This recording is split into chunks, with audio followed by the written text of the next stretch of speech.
What is MediaStorm, Matilda? Oh, I know this one.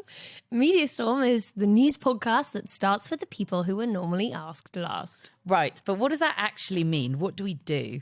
Well, we investigate stories affecting marginalised communities from the perspective of those communities. So why does that make this week's episode a little weird?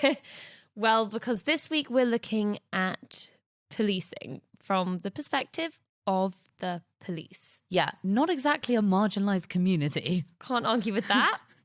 That would, in fact, be the people on the receiving end of police brutality. And there's been no shortage of such testimonies with horrifying accounts of abuses of power and evidence of sexist, racist and homophobic cultures implicating policing as an institution. Okay, but our strapline also means something else. Go on. At MediaStorm, we speak to the people being spoken about in the mainstream media all the time, but never spoken to. And at the moment, that is the police. And I don't mean the commissioners or comms directors being rolled out to respond to the press. I mean those who make up its ranks. Right. I've worked in quite a few London newsrooms, and every day there's a story about the Metropolitan Police, whether that's individual officers who have committed crimes or about the force at large. And all we see to address it is the PR machine. High up officers being rolled out on mainstream media to say tight PR-approved lines that actually don't address any of the problems. So this is important because when you actually listen to voices across the officer corps, you can spot a real disconnect between what public-facing senior officers are telling us and what everyone beneath them is feeling. And with that cultural or communication barrier, you have to ask whether those at the top are actually in any position to bring about change. Which at the end of the day is what we all want, and what many in the force want too, although the question of how appears quite divisive. I do want to get behind the PR machine and find out what the hell is actually going on inside. Where are these terrible offences coming from? How do we or can we actually stop them? Because by now, so many of the issues we're seeing being reported on, while shocking, are not new. And unfortunately, our findings this week suggest all this media scrutiny may not actually be resulting in those cultural changes that are needed. In some cases, it may even be having the opposite effect. What do you mean? You may be familiar with the fact that the Conservative government pledged in its manifesto to recruit 20,000 new police officers by 2023. Yeah, and probably important to point out that this is mostly making up for officers cut during austerity. But yeah, they technically succeeded in that pledge. And you'd think a new generation of officers could be quite an opportunity to implement some of those changes we're speaking about. Yeah, I mean, I am not personally convinced expanding the force is the direction we should be going in, but it's certainly a chance to shift the makeup of the force and make it more representative, and also make sure as hell that no more violent rapist types are getting in. Okay, well, in this investigation, I've worked with an expert on the inside to source and analyse exclusive freedom of information data on this recruitment. And it shows undeniably discriminatory practices at play, with ethnic minority applicants being rejected at a far higher rate than white ones. You're joking. And as for making sure no violent rapist types are getting in, I'm also being told that forces are actually cutting corners in a bid to meet that quota and giving people badges with fewer checks than ever before. Sorry, what? With all that we're seeing reported in the press and all that we know about the many police officers being accused of violent sexual offences, how is this going under the radar? It has really made me wonder whether the mainstream media are asking the right questions. Because for all the times the media has recently mentioned institutional racism, is anyone looking beyond the label at what it actually means?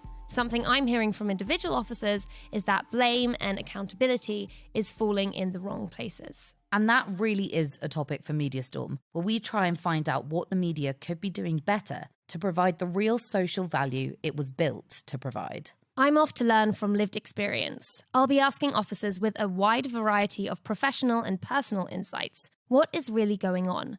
First, we'll examine institution-wide practices, then we'll hear about bottom-up cultural problems, top-down leadership problems, and external problems emanating from the government.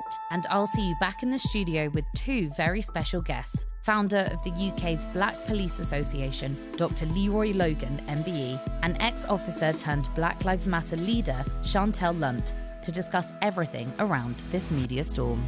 For more than 2 decades, David Carrick, a serial rapist, hid behind his police uniform. Wayne Couzens will never be released from prison. Admitted publicly that his force is institutionally racist, sexist, misogynistic. Do you accept that there is still institutional racism? I don't find it a helpful label. Welcome to Media Storm, the news podcast that starts with the people who are normally asked last. I'm Matilda Mallinson. And I'm Helena Warrior. This week's investigation: UK police behind the PR machine. The video playing now was published by the Conservative government in April. A rotating, flashing police siren reads 20,000 new officers. Promise made, promise kept. With this pledge, a new generation of officers has arrived. And any new generation is a good metric of changes on the horizon. I was a police officer for the first 22 years, I think, of my adult life. I'm a chartered psychologist, a chartered scientist, and for the last 20 years or so I've specialised around the implicit bias revolving around the police service. One person has been keeping a very close eye on the recruitment. We have had adverse impact against black and brown people within the recruiting process. Year upon year upon year, nothing's being done about it. Over the past few months, I've worked with Dr. Pete Jones to gather unpublished data via Freedom of Information requests about these new police recruits and calculate what's called the adverse impact ratio for different ethnic groups. The numbers speak volumes. Among the forces that replied, black applicants were more than 40% more likely to be rejected than white applicants. Asian applicants also faced discrimination, being a third more likely to be rejected than white applicants. And minority ethnic groups as a whole fared 24% worse than white applicants. This was a once-in-a-generation opportunity for the police service to be representative of the communities that it served, and it squandered it. To me, that's part and parcel of that implicit bias. It's this kind of assumption that the communities are somehow to blame. And why is that? Instead of looking at the process and saying, why is our process discriminating against black and brown people? They pointed the finger at communities and said, well, they don't want to join the police service, you can't make them. They are getting hundreds of applications from black people, from Asian people, but they are disproportionately failing in the recruit process. Now, at some point, we have to turn the mirror on ourselves and say, well, perhaps it's our systems that have done this. So is this the kind of thing that we mean when we talk about institutional racism? Is this the kind of evidence that quantifies it? Yeah, absolutely. I mean, I don't know how many times the evidence has to be presented before the police service at the senior levels puts their hand up and says, look, as an organisation, we have had practices and processes which are fundamentally institutionally racist. There's no reason why a statistician who is working at College of Policing or working in the Metropolitan Police should not be able to identify exactly where in the recruit process the problem was and do something about it. But nobody is held accountable for recruiting. There's no targets. There's nobody asking awkward questions about them.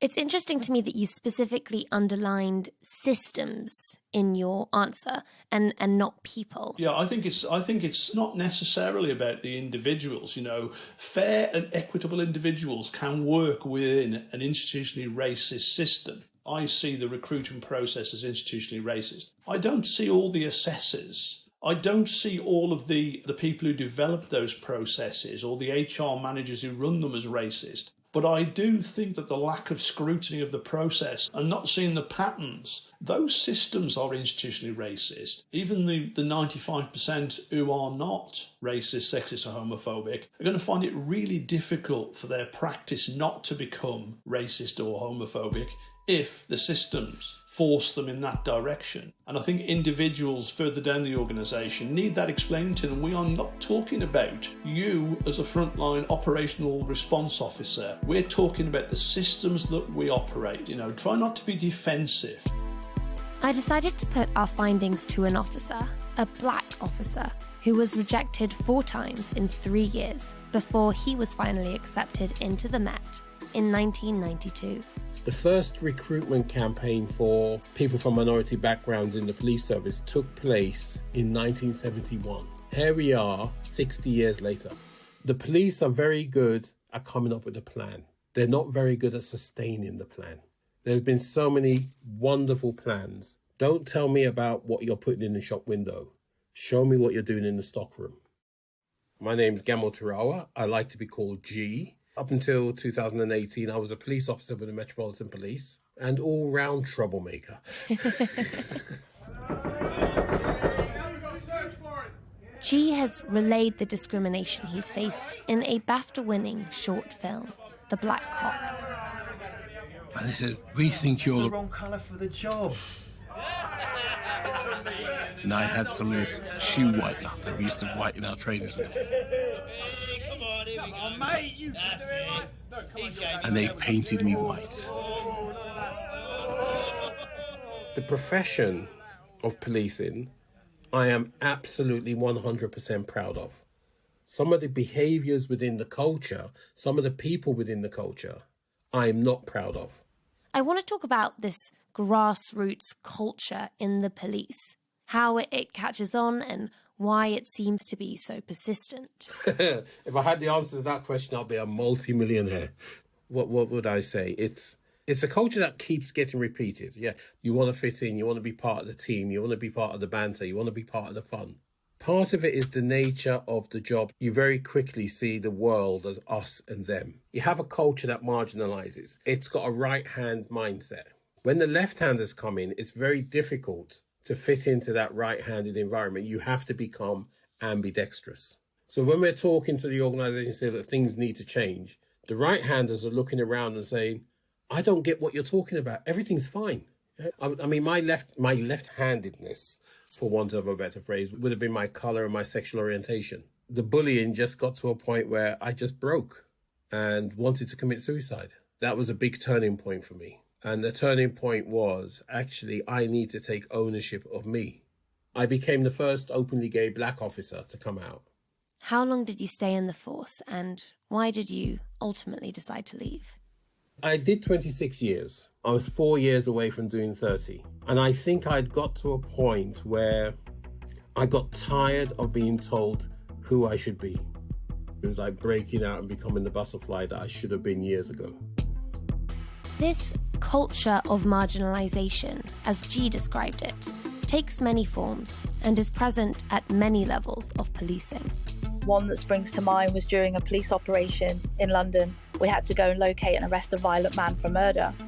The 20 or so officers of us that were on this operation, the only 5 female officers on duty, were all posted together in one vehicle to remain down the road, safely tucked away out of sight, whilst all the male officers surrounded the property where this guy was living.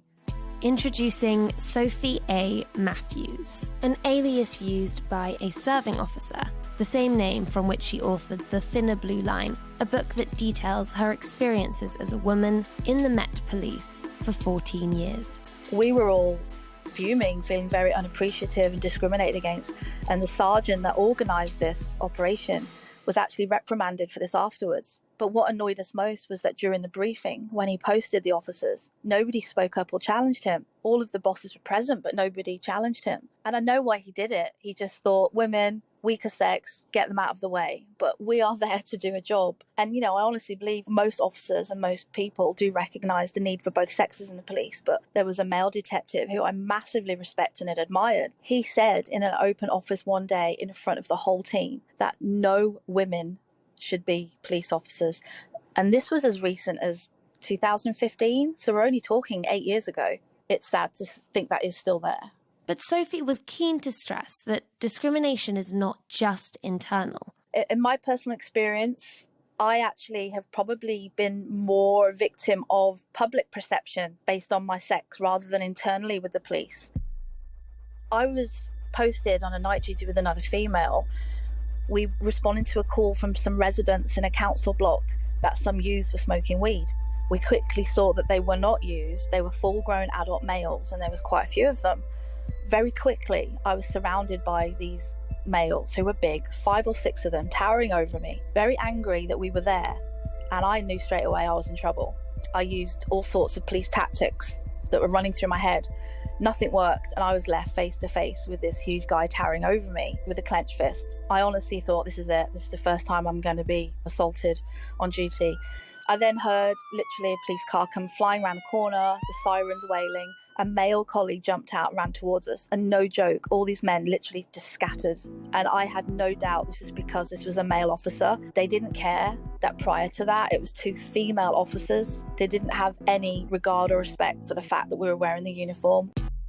In this message, Sophie was not alone. I'm Chris Donaldson, did 30 years in the Met Police as a firearms commander on the armed response vehicles, and retired in 2013.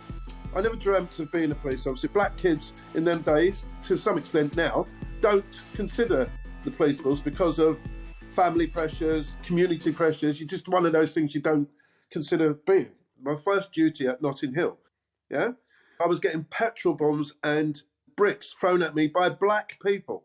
A serving MP who still sits in Parliament, a black MP, came up to me in front of my colleagues and called me a Judas and a traitor. So a lot of young kids, black kids, who I've spoken to, who are really interested in the police, would never consider being a policeman because would they be rejected by the community? How am I to tell them no? You know, I can't help but notice my question was about internal problems, and you steered us away from that.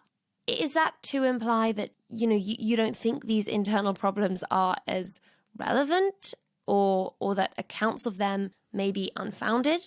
No, not at all. Of course it's not unfounded. I can only talk about my own journey. And the frustrating thing is, because I haven't got a negative experience, my journey and experience is dismissed. Out of hand. Literally, I'm laughed at. Oh, you're gaslighting. Oh, you don't know what you're talking about. Well, I do know what I'm talking about. I didn't join to represent the black community. I didn't join to tick a box for the Home Office. I joined to be a police officer, and that's the key. Then, speaking as a police officer, where do you think the problems that we are seeing reported could be coming from? It has a cultural problem, clearly. There must be a cleansing from inside. If you want change, you have to change the structure of organisation and the attitude of senior officers. And in my experience, an awful lot of senior officers do anything but want to be out on the front line, where all the complaints come from. Make it their responsibility, being there on the ground and effecting change, instead of talking about it. Poor leadership doesn't stop within the force. The more that the police signal modern day progressive inclusive values, the more the government of the day push back. This is what we're terming a culture war. Right, let's have a look now at the Sunday Telegraph. Suella Braverman, our new Home Secretary, says no to wokeness. Fight crime and forget diversity and inclusion schemes. Owen West, a former chief superintendent in West Yorkshire Police, says the problem goes all the way up to the government. If the government of the day are branding officers as woke or lefty, then that has a direct consequence. You can see this in protest policing. We can see a clampdown in protest policing, the right to free speech, and you can see really draconian legislation coming in. And many police forces expressed real concern that this type of policing style would lead to a breakdown in trust and confidence and legitimacy. The service generally is trying to move towards a more modern progressive agenda and trying to move away from, coercion and the use of force. And that's uncomfortable, I think, certainly for this current government that wants to see more of a authoritarian, traditional approach to some of these policing areas. While we're on government policy, what do you think of the Uplift programme to recruit 20,000 new officers? You train incoming officers, so tell us, how do you think this recruitment drive has been affecting the police force and this progressive, authoritarian tug-of-war that you've described? Any police force out there that doesn't reach its target suffers a financial penalty. And so forces are rushing headlong into getting as many officers into their organisation as they possibly can. Some forces don't interview anybody. It's all done automated. And I find it absolutely bizarre that somebody can walk into a police training centre, pick up their warrant card and get a uniform without ever having looked somebody in the eye and interacted. Now, I just hope that we don't get ourselves into a position in, a few years' time when individuals that should not have been in the police service have got in on the back of trying to get to a political target. All of the officers I've spoken to so far expressed to me a pride in their work and a belief that things can get better. My next source was different. His experiences led him to believe that reforming the police is not possible, that the institution has proven itself unreformable. If that is true, what comes in its place? My name is Adam Pugh. I have spent 4 years in the Metropolitan Police. Whilst I was actually training to become a police officer, I received a text message to let me know that a family friend of mine was actually killed by the police. At that point, I was already ready to just get up and walk out and not come back. But his mum, my auntie Aji, sort of encouraged me and said, no, stay. We need people like you on the inside. And then a couple of months later, Mark Duggan being killed in the way that he was by the police, seeing and hearing firsthand the attitude of fellow colleagues and police officers towards Mark, that he's a criminal, he deserved what happened to him. I know that there are a lot of people that join with noble intentions and want reform and want to change it on the inside. That would have involved a lot of turning blind eyes and a lot of remaining silent to things that I wasn't prepared to remain silent about. And so my politics has shifted and I've moved away from the idea of reform and away from the idea of policing altogether. Does that make you an abolitionist? Yeah. I think a lot of people would wonder how that could actually work in practice. What does a society without police look like? What fills the gap left by the police? Abolition is a journey and it is a long-term process and plan. So we're not talking about we just get rid of the police tomorrow and all of the problems are going to just magically go away. That's not what we're talking about. It's actually saying, okay, what are the issues that exist within society and how do we address them?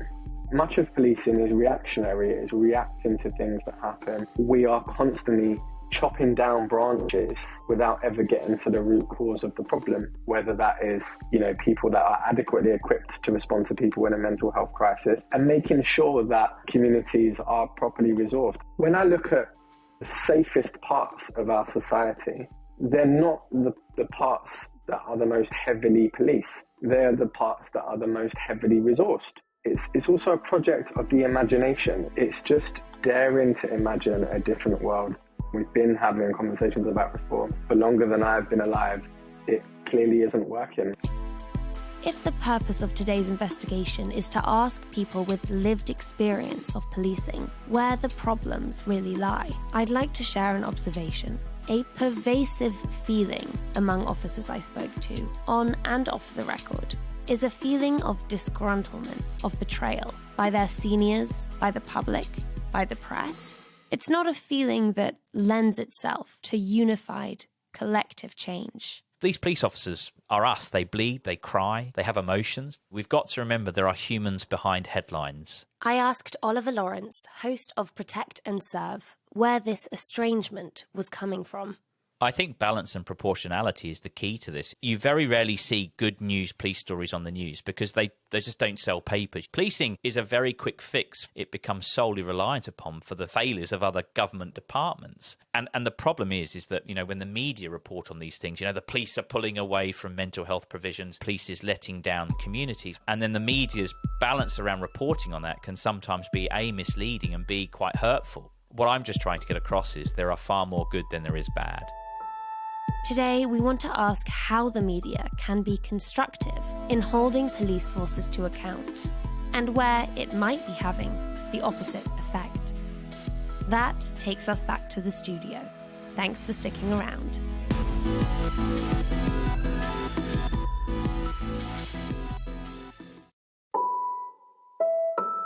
Hey lovely listeners, we've launched a Patreon where we will be making available exclusive insights into today's investigation, such as the original data behind our findings, uncut video interviews, and an extended cut of the studio discussion you're about to hear. All for less than the price of a cup of coffee per month. So head on over to patreon.com/Mediastorm podcast and join the Mediastorm community. Welcome back to the studio and to Mediastorm, the news podcast that starts with the people who are normally asked last. Our first guest is a former superintendent in the Metropolitan Police, where he became one of the UK's most highly decorated and well-known police officers during 30 years of service. He was involved in the Stephen Lawrence inquiry, which investigated institutional racism in the force, and was a founding member of the Black Police Association, and is played by Star Wars' very own John Boyega in Steve McQueen's Red, White and Blue, a serialisation of his incredible struggles against racism in the Met Police. We are thrilled to be joined by Dr. Leroy Logan. Welcome, Leroy. Thank you very much. I was wondering who you're talking about. No, I was very thrilled, very honoured, very humbled. Thank you. Our second guest is a writer, lecturer, PhD researcher and activist with a background in policing and national security. She worked as a police officer from 2017 to 2018, but was subjected to racism and sexism that was logged as a hate crime against her. This led to her founding Merseyside's BLM Alliance. She was elected Labour Town Councillor for Halewood North. Joining us today all the way from Liverpool, welcome to the studio, Chantelle Lunt. Oh, thank you for having me. Thank you for that introduction too. Pleasure. You each demonstrate really fantastic examples of driving reform, but in slightly different ways. Leroy, you're a founding member of the Black Police Association and have been described by the press as the man who risked everything to fight racism in the police force from within. We want to focus on that last bit, the from within bit. From your extensive experience trying to bring it about, do you believe internal reform is possible? And what do you think it will take? Well, I think internal reform is only possible when you've got the political will to go with it. We saw significant reform after the Macpherson inquiry into the death of Stephen Lawrence, and the subsequent report and recommendations were being independently assessed. So we weren't leaving the police to mark their own homework.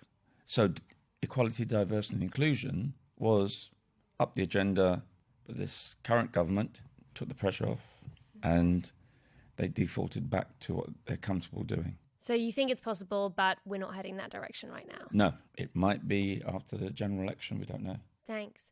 And I'm turning to you, Chantelle. You actually ended up leaving the force and pursuing your anti-racist activism from the outside. So why did you decide to do that? And do you believe that internal reform is possible with the police? I remember when I did leave because it was a year after, so I'd had around 9 months of racist and sexist bullying, which was just really, really intense and obviously caused me to almost have a complete mental breakdown, took time off work. And at that time, I could have just left. Like, it probably would have been easier if I'd just left. And I was like, do you know what? No, I'm not going to leave at this point. I'm going to raise it. I'm going to attempt to do something about it, and I'm going to stick around. So it was logged as a hate crime, but then quite quickly it was clear that nothing was really going to happen. And, you know, it's quite well known what the police do now in response to incidents like that. They move people around. They don't, you know, people don't get sacked. They sort of problematise the victim as opposed to the perpetrator. So I was subjected to all of that.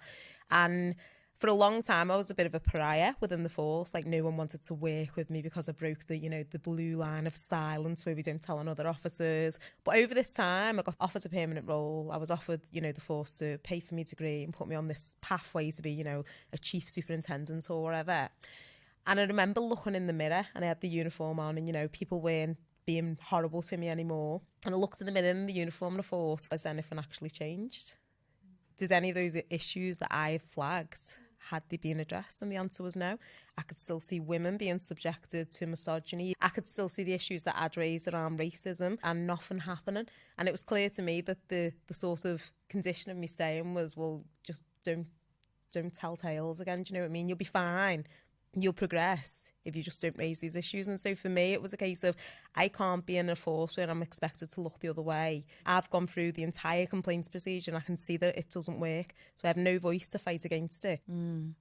Well, I think today what we're going to do is dive a bit more into the media's role in all of this, because, you know, they are so intertwined. And our interviews with police officers throughout this episode exposed a communication gap between the police and the public, but also between high-ranking officers and low-ranking officers. So some officers felt like the leaders weren't defending their good work. But from the outside looking in, it seems like all we see is senior officers being wheeled out on these mainstream media platforms to defend and to deflect criticism. So we had Cressida Dick, now we've got Mark Rowley in the Met Police rejecting the term institutional to describe various problems. So we want to know what's really going on behind the PR machine. So Leroy, I wonder if you can explain to us how that machine works. Who decides what messages to put out to the press? Are those messages necessarily accurate? Are they communicated to the force at large? It depends on the force area, really. In terms of the Met, where I spent 30 years, I saw that it not only suffers from institutional racism, sexism, misogyny, it also suffers from institutional arrogance because it has this national responsibility, terrorism, royalty protection, diplomatic protection. And so the PR is normally we know what we can do, and if we can't, we'll call you. They're very reluctant to show weakness. They're very success-driven. They've got this sense that, well, no, it's not a sense. They are gaslighters in chief. So they will say to everyone, there's nothing to see here. And people, including the media, were buying into this narrative. What offset that was Sarah Everard. Because for the first time, the wider public was starting to recognise that we cannot assume that you were a troublemaker and police were just doing their job. Because look at Sarah Everard. She was just going home. And cousins kidnapped her, raped her, murdered her. So all of a sudden, the media is starting to get a bit more savvy to this. They are starting to think, hold on, we're going to ask you a bit more questions. But they can, from time to time, still buy into the narrative about, oh, the police knows best. Thanks for talking us through that. Something else we heard from officers that we interviewed in the first half of this episode, I mean, a lot of them are feeling really personally attacked by this coverage that you're talking about, the coverage we're seeing more of since Sarah Everard, since George Floyd. And something that they said was, oh, the press is only reporting now on the bad things police are doing, not the good things. We actually searched headlines over the past week, and this doesn't really check out. Most of the stories are, oh, police are chasing up on this crime and this criminal is getting this sentence, and local news updates on police investigations. It's not overwhelmingly negative coverage at all. I don't know, Chantelle, from your experience recently within the ranks, why do you think people are feeling so disgruntled, and what should we, if anything, take away from it? I feel like for a lot of police officers, they kind of individualise it and personalise it. So quite often when I give talks, when I attend events, there's always an officer, or, it's usually a white man who walks up to me and he goes, I just want you to know, I've never seen any racism. Oh, thank you so much. Thank you. But they genuinely believe that if they haven't seen it and if they haven't done it, then it's not happening. And sometimes, I have to very slowly explain to them, what glasses are you using? Are you using your white man glasses? Because, my black woman glasses probably sees a lot more than you see. The bystander effect is really, really powerful. Being in a room full of officers and, one white officer's done something and everyone in that room didn't see anything. No one in that room backed them up when they raised the issue. No one in that room would give a statement. No one in that room would support them. I bet everyone in that room thinks that they're not racist. Everyone in that room thinks that they're a good officer. But your legitimacy as a good officer fails when you look the other way, when bad officers are doing what they do, because that's what gives them power. That individual element versus the institutional, that is so important because, not every officer kidnapped and raped and murdered Sarah Everard, but, officers were in WhatsApp groups with Wayne Couzens. Officers were enabling him. Officers were laughing at his jokes. He had a nickname, the rapist. People were laughing at that. People went along with that. And that's something that you don't see senior officers calling out. So they're being protected. There's no way Cousins could be called rapey and not being protected somehow. And then the level of professionalism is dumbing down, saying, oh, it's just a joke. You've got a chip on your shoulder. You should be able to take a joke, But in the name of a joke, You can be racist, sexist, homophobic, Islamophobic, you name it. And that's one of the things they still can't get. Yeah. Lately, we've seen, obviously, a lot of instances and examples and evidence of racism, of sexism, of horrendous chronic power abuses within UK police reporting in our press. And officers we spoke to had various perspectives about the root cause of the problem. Is it top-down leadership, bottom-up culture, or is it external to do with government, society at large? Could you each tell us, from your lived experience, what are the biggest barriers to police reform?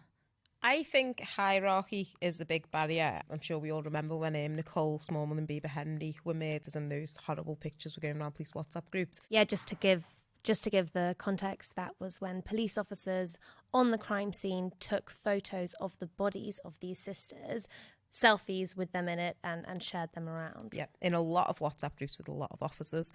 Do you know who actually raised the alarm about that?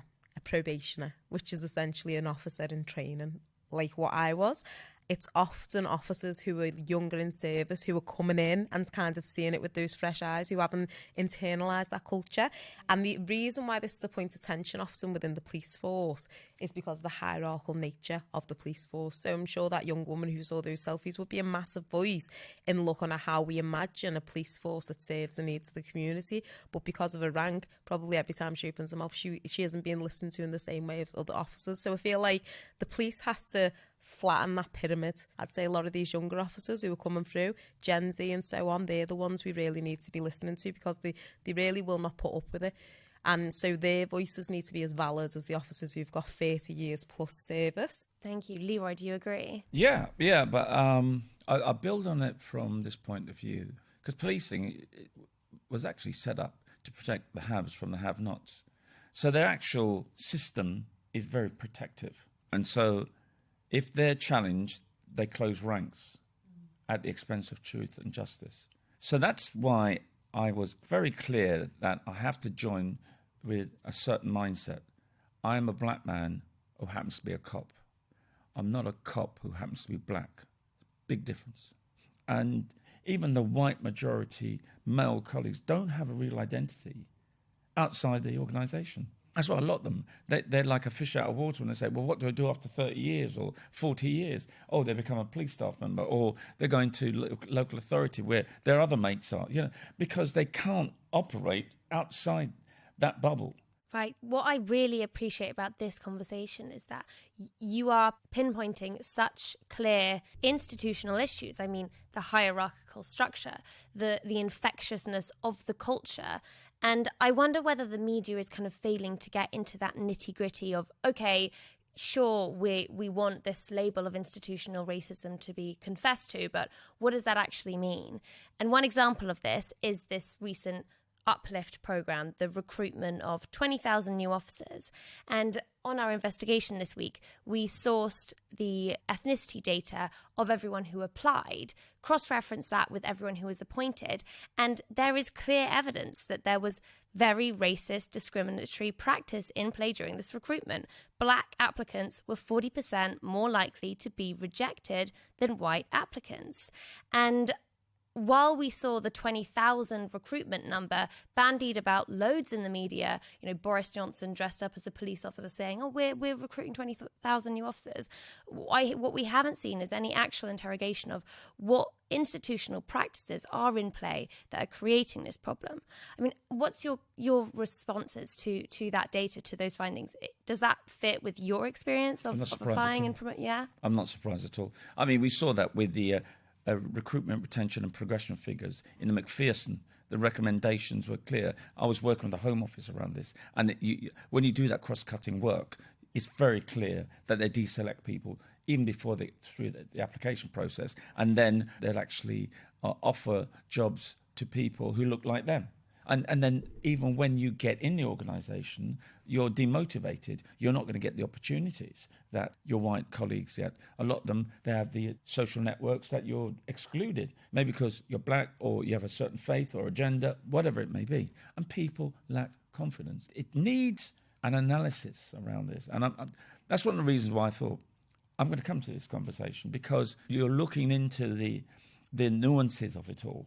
which is really important because there's too many people just overlook the norms and values of the culture and how it impacts on everyone's day-to-day lives. And until a real piece of work is done, objectively, with clear evidence and analysis, and you've got the testimonies, it will be something that I truly believe will start to chisel away at this control and power of this police federation in particular. And just keep on doing that, because that's the only way we'll really get the police service we all deserve. It's time now to look at some of the stories making recent headlines on this topic. A few favourites from the Daily Mail recently. Arrest the harm caused by the woke police. This is an editorial piece from the paper asking, are they the ardent and uncritical champions of woke causes or the enforcers of law and order? And claiming police appear less interested in criminal justice than social justice. Another Daily Mail headline hinting at where this could be coming from reads, Home Secretary Suella Braverman tells woke police chiefs to spend less time on diversity and concentrate on fighting crime. What are your thoughts on headlines of this kind, and what do you think the impact is? I get annoyed at I don't know, call it a newspaper if you will, rags like the Daily Mail really, appropriating the term woke, which is rooted in the black civil rights movements of the 1970s in the US, and it was essentially speaking to the fact that people were awake to the injustices and discriminations faced by a minoritized group, and to be woke meant that you essentially empathised and were prepared to do something about those barriers that were very real. And now it's just sort of being used, by rags like the Daily Mail as a throwaway comment to sort of delegitimise people and to almost mock anyone who wants to, actually see what other people's lived experiences are. But to call the police woke, it almost makes me laugh. It's completely farcical. It's like, could they be more unwoke? I know. Have you actually been in a police station? Have you ever spoken to a police officer? And, I looked at some of these articles and, some of the imagery was the police are pride and things like that, which is absolutely great. There are officers within the force who are LGBTQ+, and it's brilliant that they feel supported and they can go to pride. But quite often, when we speak to this PR machine that is the police, woke is a really shallow PR attempt at looking like they're engaging with real issues. So it's when you see your dancing police officers at Carnival, it's when you see your police officers at Pride.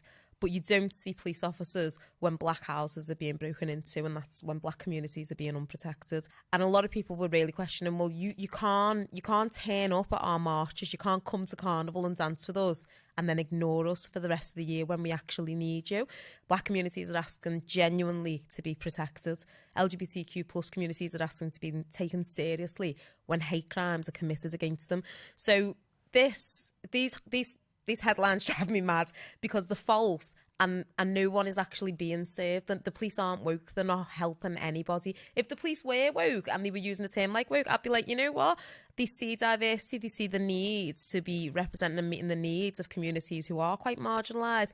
The Daily Mail can make fun all they want, but the fact is what the Daily Mail are referring to is just a real superficial PR that the police often engage in. So I don't like the headlines and I don't like the suggestion that the police are woke because they're not. Yeah, this is a massive form of gaslighting. I remember during the George Floyd issues and taking a knee was something God. that... That went on and on, didn't it? Yeah. And then Cressida Dick said, oh, well, I'm telling officers that they can't take a knee. And I thought, well, why would you want to say that? There's one thing about being a police officer is you still got the element of discretion. So if you find you're in a situation that your discretionary powers means you can show some form of embracing the community, working with the community, building bridges, not barriers. I mean, doesn't that mean you might police better? You might tackle crime better? It's about trust and confidence, because police are not seen as approachable because of this I'm testosterone-driven, militaristic person, and I don't need you unless I call on you. So back off. And they will escalate everything they go to. They're not trauma-informed, they're not trauma-responsive. It's all Robocop stuff. And until such time, they understand it's not a control and power thing, and you're there to be a public servant, to show people that you're a human being and you can understand their situation. Even if you've had to arrest them for certain things, you still respond in a professional way and don't stereotype them. Try and help their situation, that their police constable or sergeant or whoever is there for them and not there to do something to them. And that's what these sort of headlines about. Let's do things to people and not be there for them. Right. I wonder, why does the police as a job, police officers as a job, attract those men who are testosterone fueled, who want power and control? Is that a fair thing to say? Does it attract people like that? White supremacy is drawn to policing because of the control and power. When you think about the power of a police officer, you don't have any, not even the military have that unless you're in martial law. So to take someone's liberty away just on sometimes you've had a bad day. It's got nothing to do with intelligence. It's got nothing to do with information you received. It's because you failed the attitude test. The nature of policing, if you are into the control and power, is an automatic attraction for white supremacists. Right. Can we talk about also the involvement of Suella Braverman here? Because something that an officer I spoke to, he said, this government is going in a really scary direction. They're trying to position police against people, which is kind of like what you were saying with not allowing them to take the knee and to relate to the people that they're supposed to be policing.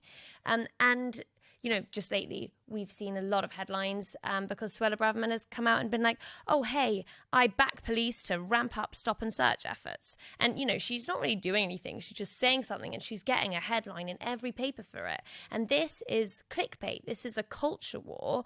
And the media is playing into this politicization of policing, this propaganda that's really serving, very populist political agendas. And, I wonder if you think that the media is guilty of playing into politicians' hands and using the police as a prop in that way. Daily Mail is, for sure.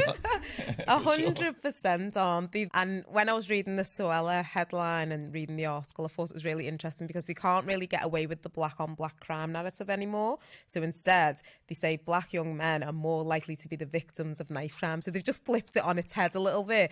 And it's a bit like you're still problematizing and pathologizing the whole, black community. And so for me, stop and search, there's a suspicion of stop and search that can be used in supposedly exceptional circumstances where it's suspected that there'll be serious violence or disorder. They're massively used in diverse communities and disproportionately used in diverse communities. But the charge and arrest rate for that Section 60 suspicion of stop and search is 4%. So 96% of the people who are being stopped and searched have done nothing wrong. That's like clear evidence of racial profiling. That's the clearest evidence that when they are given that power, they will disproportionately use it against young black people. And stop and search alone does nothing because those issues are still there, and it feels like so much of policing is just reactive and there's no proactive work.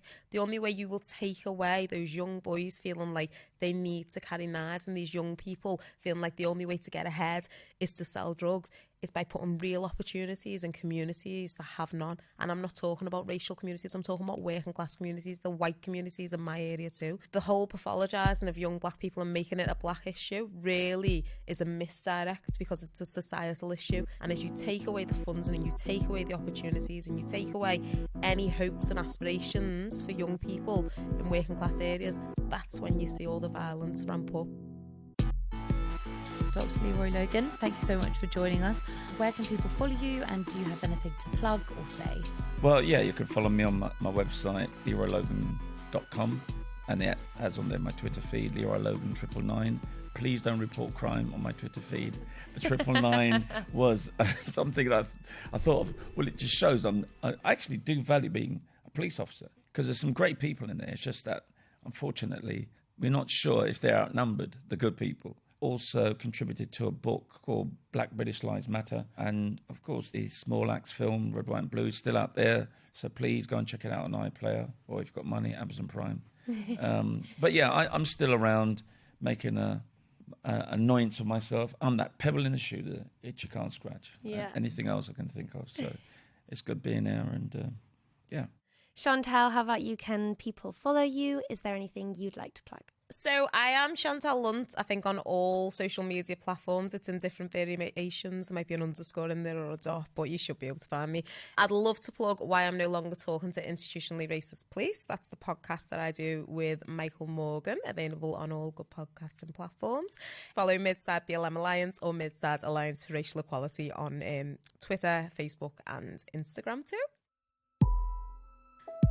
Thank you for listening. Just a reminder, we've set up a Patreon, so if you want to support us, follow the link in the show notes. We'll be back next week with a mini episode about when Helena and Matilda went to Parliament, and our next investigation into transgender rights and the facts behind Scotland's self-ID laws will be out on the 13th of July.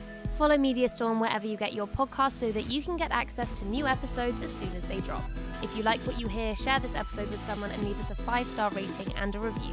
It really helps more people discover the podcast, and our aim is to have as many people as possible hear these voices. You can also follow us on social media at Matilda Mal, at Helena Warrior, and follow the show via at Media Storm Pod. Get in touch and let us know what you'd like us to cover and who you'd like us to speak to. Media Storm is an award-winning podcast produced by Helena Warrior and Matilda Mallinson. It came from the House of the Guilty Feminist, and it's part of the Acast Creator Network.